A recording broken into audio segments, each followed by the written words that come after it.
Hi everyone, my name is Mira. And some people aren't parents, they're just critics with matching DNA. It happened over breakfast.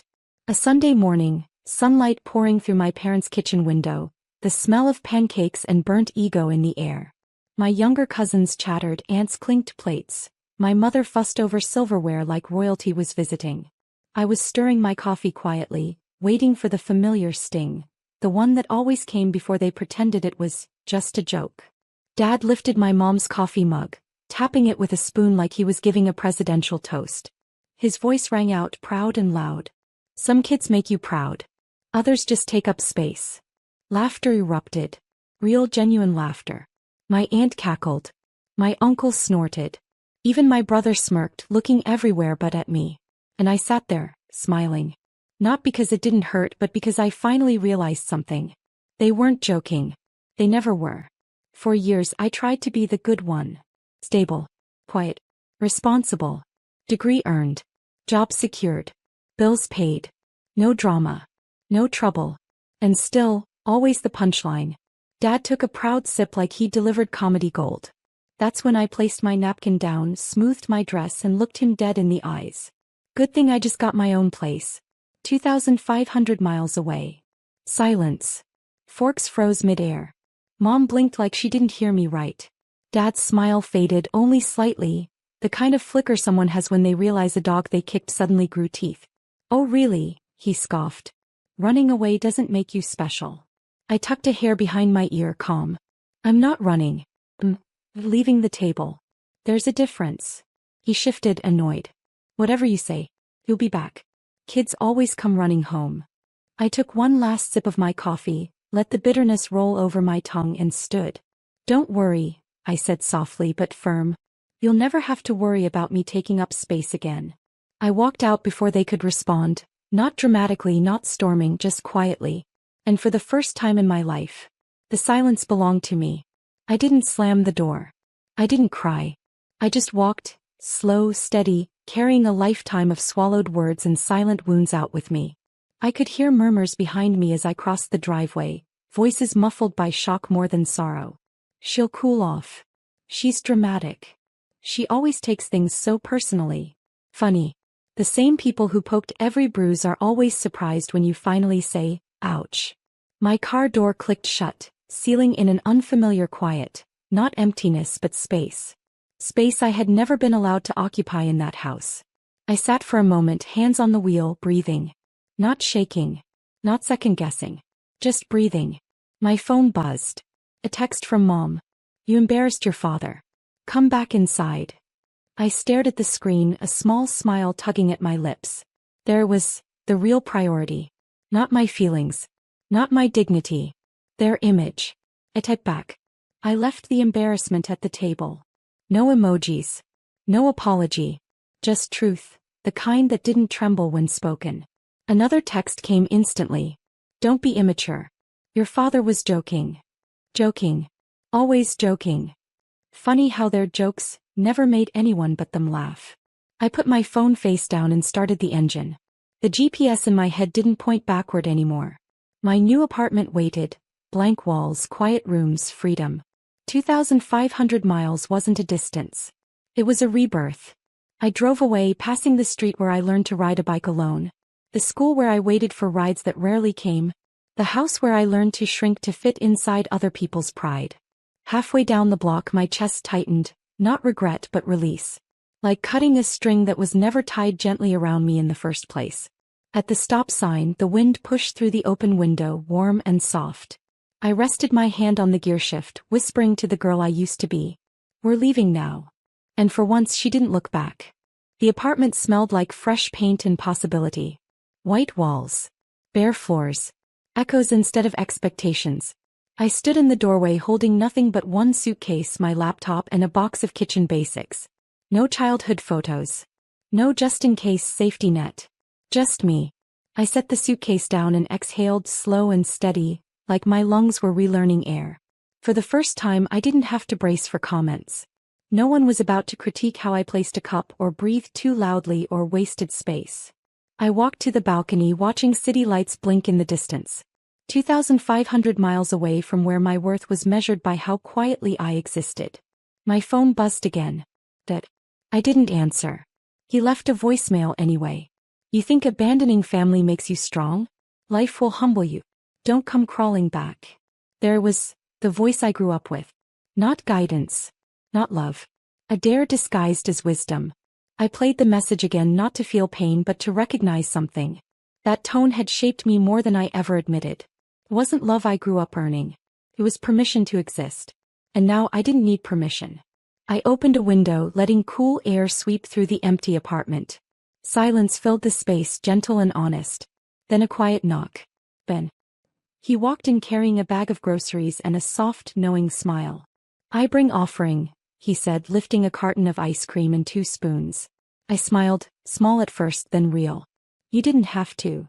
He set the bag down, leaned against the counter. I know. That's why I did. No demand. No guilt. Just presence. We sat on the floor eating straight from the carton, legs stretched out, no furniture, no noise, just 2 people breathing in freedom. At one point he looked at me, serious and soft. They don't get to define you anymore. I stared out at the quiet skyline and whispered. They never did. I just finally stopped letting them try. It didn't feel like rebellion. It felt like truth arriving late, but right on time. The first week passed quietly. No screaming. No snide jokes disguised as love. No passive-aggressive sighs from mom in the kitchen. For the first time, silence wasn't a punishment. It was peace. Every morning I made coffee in my tiny kitchen. 1 mug, 1 spoon, 1 quiet moment that belonged only to me. No comments about how I liked it, too sweet, too bitter, too anything. I was finally learning what life felt like when no one was waiting to be disappointed in me. But on day 8 the world tried to intrude. Mom called first. Then Dad. Then my brother. One after another, ringing like alarms I no longer planned to answer. I ignored them all. Then came the text that made me pause. Not because it hurt, but because it confirmed everything. Your sister says you're abandoning her too. She needs help with tuition. Don't make her suffer for your tantrum.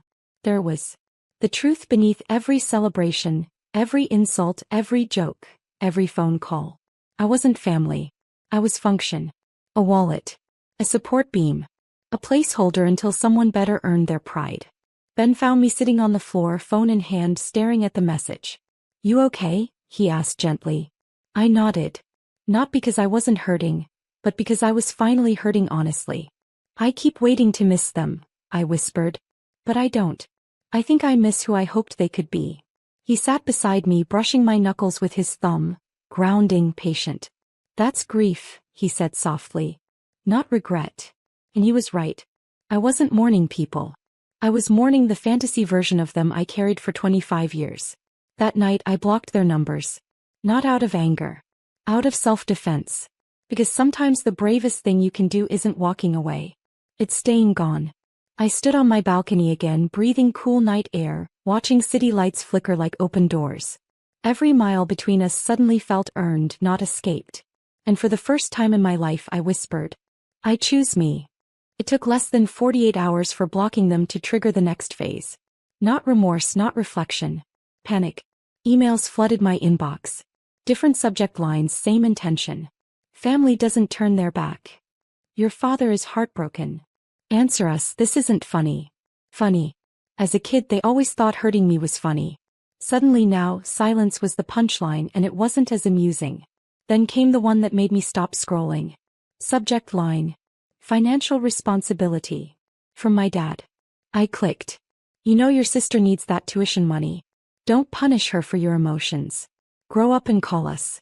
We raised you. We raised you. Funny again. They fed me and housed me, sure. But they didn't raise me. I raised myself. In their house, under their roof, beneath their criticism. So my chest tightened. Not guilt. Memory. Being 12 years old, alone at school shows. Smiling at empty seats. 16, reading college acceptance letters to a kitchen wall instead of proud parents. 22, first job offer celebration was me eating fast food in my car alone. They weren't there for the climb. But suddenly the view scared them.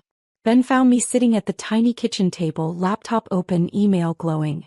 They're trying new angles, he murmured, leaning against the counter. Guilt didn't work. So now duty, I whispered. They don't want you back. he said softly. They want what you gave them. A truth I already knew, but hearing it out loud grounded me. So what do you want to do? He asked. I closed the laptop slowly. Nothing. He blinked. Nothing. I nodded. They spent years choosing their pride over my presence. I'm not spending one more second defending my absence. It wasn't anger. It was resolve.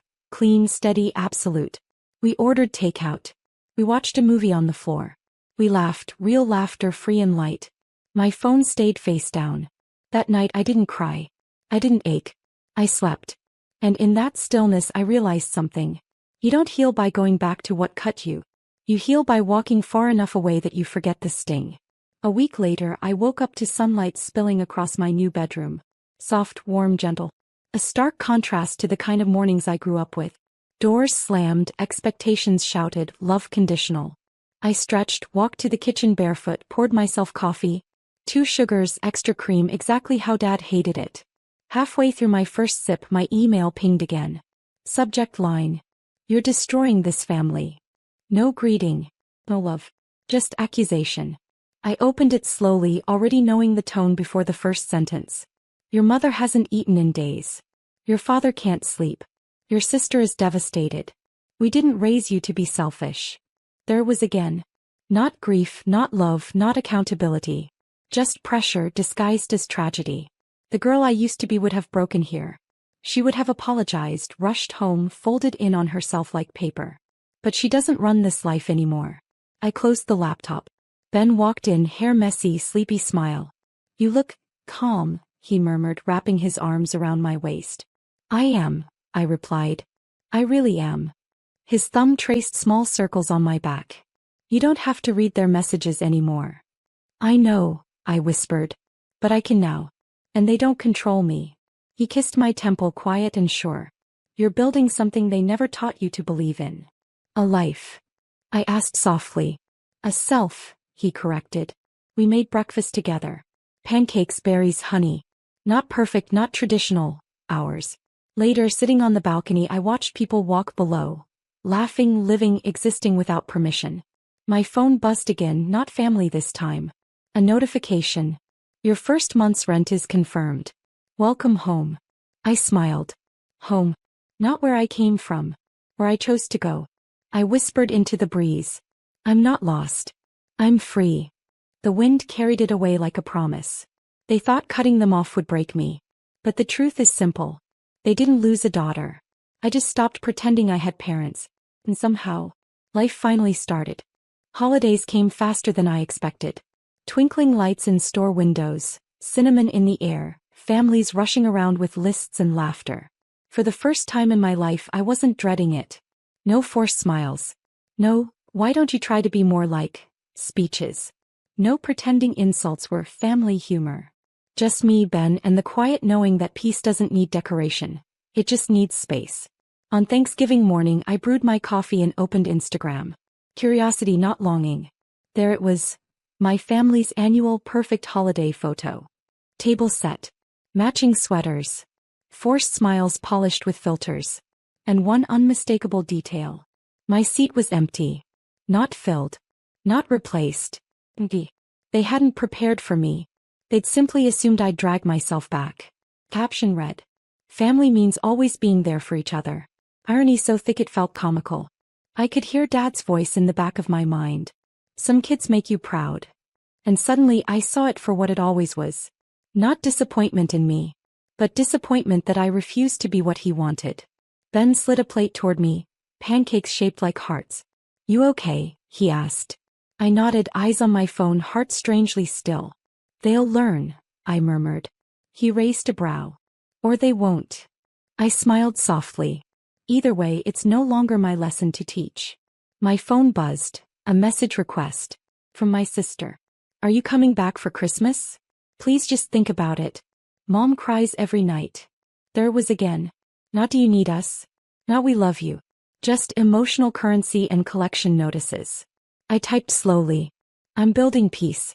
I hope one day you build yours. I didn't hit send. Not yet. Instead I archived it. Because sometimes power isn't in the reply. It's in the restraint. Later Ben and I decorated our tiny living room. Paper snowflakes. String lights. Nothing perfect. Everything honest. We danced barefoot to soft music, laughing when we tripped on an unpacked rug. At one point he kissed my forehead and said, "You look happy." And I realized I did. For the first time since childhood. I wasn't waiting for someone to pick me. I chose myself. Christmas morning arrived quietly. No slammed cabinets, no forced cheer, no eggshell walking around moods disguised as tradition. Just warm blankets, soft music, and the smell of cinnamon rolls Ben was burning in the oven. His personal holiday ritual. I curled my fingers around my mug, took a slow breath, and felt something I'd never associated with holidays before. Safety. No dread. No disappointment countdown. No tightness in my chest waiting for the first jab disguised as a joke. Just peace. My phone lit up. Not with love. With pattern. Well, it's Christmas. Come home. We miss you. No apology. No acknowledgement. Just expectation dressed as affection. Then Dad. We saved you a spot. Don't ruin the family memory for everyone. There was. Not we love you. But don't ruin our picture. My chest didn't clench this time. It didn't ache. It didn't flinch. I sipped my coffee. Calm. Steady. Ben joined me on the couch, hair messy, wrapped in a blanket. "What is it?" he asked softly. "They remember I exist today," I said. He didn't laugh. He didn't rush to sympathize. He just nodded, understanding in the quiet way people do when they've seen your ghost. "What do you want to do?" he asked. "I already did it," I whispered. I opened my family group chat, typed slowly. I didn't leave the family. I just stopped sitting at a table where I was the meal. I hit send. Not angry. Not bitter. Just done. 3 dots appeared, disappeared, appeared again. Then Dad's final message. "You think you're better than us now?" I smiled. A small, soft, certain smile. I typed one last line. "No. I finally think I'm enough." And then quietly, without shaking fingers or a breaking heart, I left the chat. Not blocked. Not dramatic. Just gone. Ben leaned his head on my shoulder. "What now?" "Now," I whispered, watching snow fall outside the window. "Now I build a life that doesn't require me to shrink to fit in it." Leaving wasn't losing them. Leaving was finding me.